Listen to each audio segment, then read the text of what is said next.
Eu sou Patrícia Lins, psicanalista, e esse é o meu canal no YouTube. Nesse quadro, nós vamos tratar de algumas questões envolvendo pais, mães e filhos. Como lidar? E hoje o nosso vídeo foi um pedido que nos foi formulado por uma de nossas seguidoras aqui no canal, que agradecemos muito. Um vídeo sobre narcisismo parental. Pais possessivos, mães tóxicas e superação de traumas, até na fase adulta. Como que a gente pode lidar com tudo isso? Vamos lá? É importante nós dizermos, sob o ponto de vista de narcisismo, que a psicanálise tem uma definição para aquilo que nós podemos aproximar de um conceito que é diferente do senso comum. Para a psicanálise, principalmente no texto de 1914 de Freud, Introdução ao Narcisismo, em que ele afirmou que a criança, como objeto de ternura parental, Sua Majestade o bebê, seria o símbolo de uma representação narcísica que satisfaz aquele que a apreende. O narcisismo, ele na verdade é um amor primário, um amor do eu. E quando Freud aborda o narcisismo, ele tem-no como etapa fundamental da constituição subjetiva. E ele estabelece que quando nós amamos, o sujeito ama na verdade o próprio eu realizado no seu plano imaginário. Então quando a gente está falando de narcisismo parental, a gente está falando de uma espécie de projeção do próprio narcisismo sobre os outros, já num estágio patológico, em que eu não visse o sujeito, né, no caso o meu filho, e sim o visse como realizador das minhas próprias necessidades, né? Daquele criado para me amar, daquele criado para me admirar.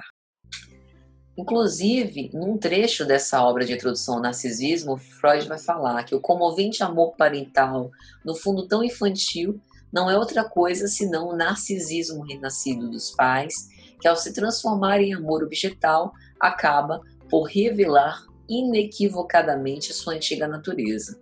Então, em certa dose, esse narcisismo parental é fofo, mas em doses alarmantes pode estar presente em pais ou mães abusivos, controladores, que parecem viver sob uma forte e contínua tensão psíquica, que tende a dar conta de tudo sobre os filhos, no mecanismo praticamente obsessivo de vigiar, utilizando a maternidade e a paternidade de um modo muito patológico. Então, quando a gente fala de pais possessivos, de mães tóxicas, né, que traumatizam essas crianças que nascem nessa família, a gente necessariamente está falando de famílias disfuncionais.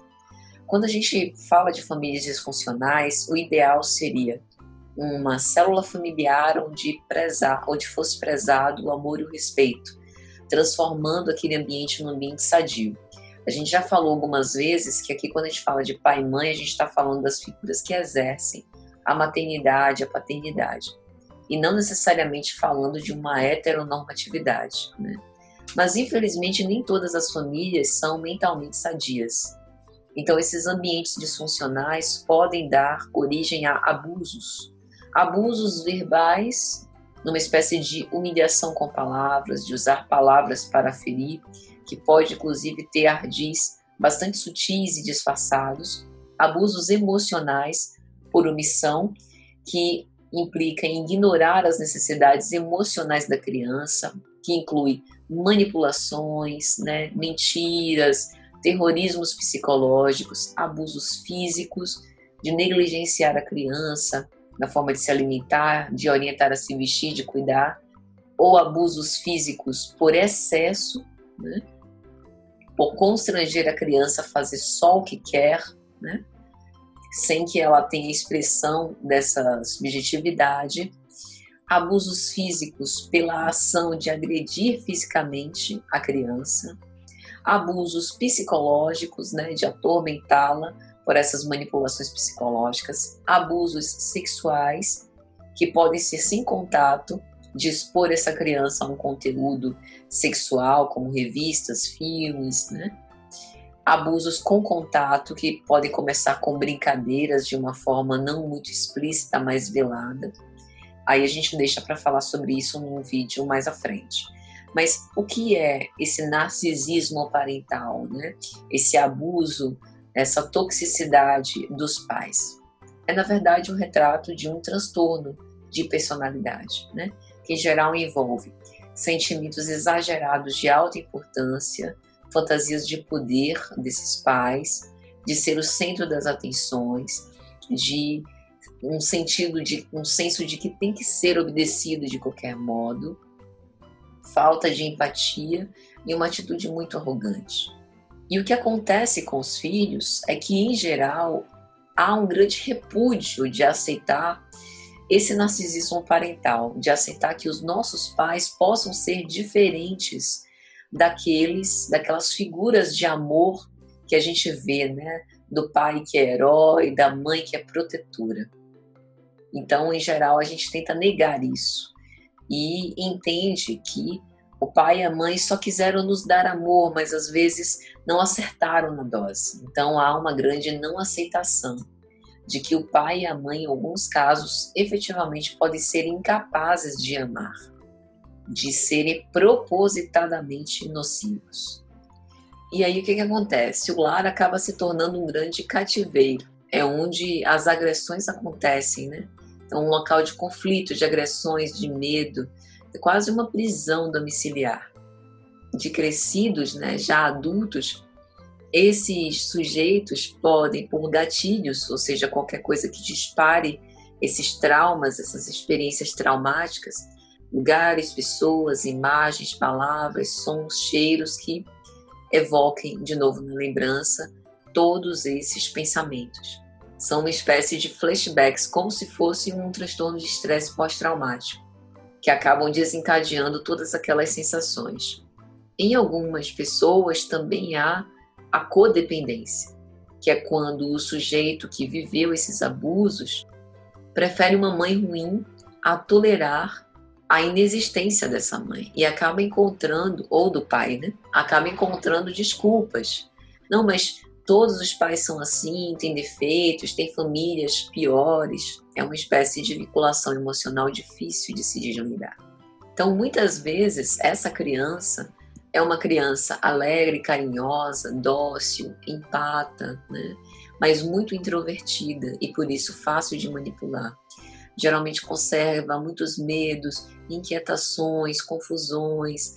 A gente pode ver uma regressão no comportamento, né? Como, por exemplo, a enurese noturna, que é fazer o xixi na cama, chupar dedo, ter medo do escuro, problemas de fala, de desenvolvimento psicomotor.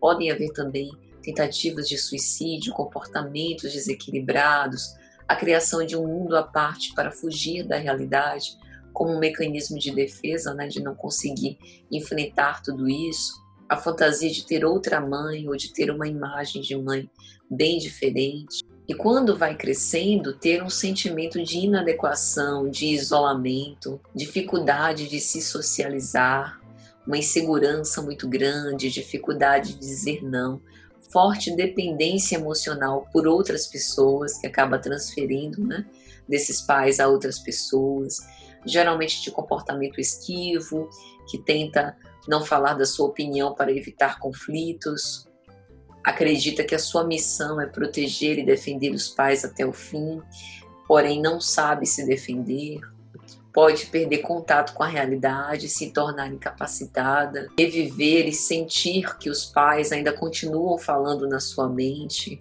dificuldades de relacionamentos interpessoais, transtornos na sua autopercepção, uma visão completamente distorcida, né, deste que foi o seu abusador, e ainda o desenvolvimento de uma série de doenças psicossomáticas advindas desses traumas.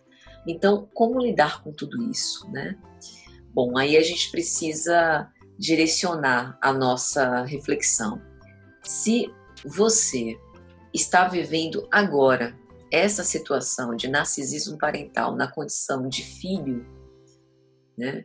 E se você já é adulto e não consegue conviver com tudo isso sozinho, é preciso buscar ajuda. E uma psicoterapia pode ajudar muito para que você fale sobre tudo isso e busque novas razões para seguir em frente, amparado na figura de um profissional em quem você confie, que te dê direcionamento para que você consiga conviver com a sua história e reelaborá-la, né, ressignificando-a de outro modo, né, para que você encontre prazer e satisfação em outros vínculos, em outras relações, e numa vivência melhor consigo, para que você entenda de um modo melhor a sua história. Se você está vivendo essa situação, né, nesse momento, agora na figura daquele que é o pai ou a mãe e que percebe através de uma autopercepção que o seu amor ultrapassou essas barreiras do saudável e já está entrando numa espécie de narcisismo parental, é importante também que você reavalie aquilo que é efetivamente um lar saudável e aquilo que é o exercício da maternidade e da paternidade dentro dos panoramas, dos parâmetros de amor e educação. E para isso, a psicoterapia também pode te ajudar a ver além do que você consegue nesse momento, né? É importante que você analise o seu comportamento e veja os efeitos disso na criação dessa criança que chega aos seus braços. Saiba que é possível lidar com tudo isso de outro modo, né? Que nem tudo está perdido, mas que é necessário começar esse trabalho agora.